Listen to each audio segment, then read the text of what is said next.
I have just been to Buckingham Palace, where Her Majesty the Queen has asked me to form a new government, and I accepted. In David Cameron, I follow in the footsteps of a great modern Prime Minister.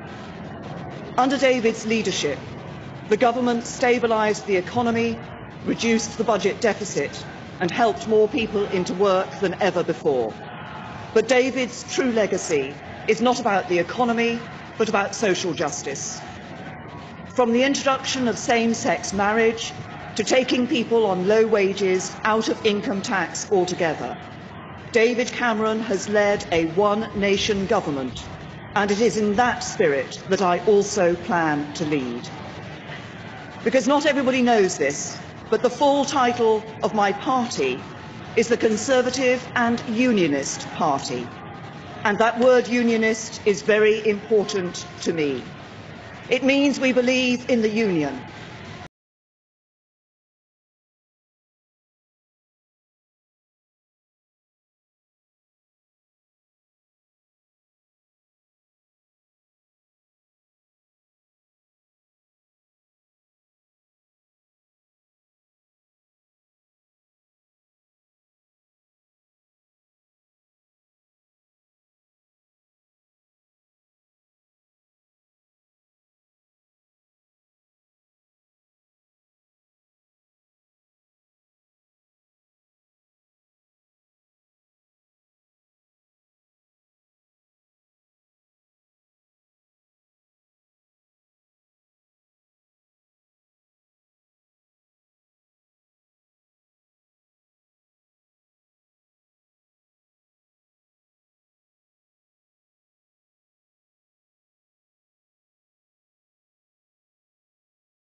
If you're from an ordinary working class family, life is much harder than many people in Westminster realise. You have a job, but you don't always have job security. You have your own home, but you worry about paying the mortgage. You can just about manage, but you worry about the cost of living and getting your kids into a good school.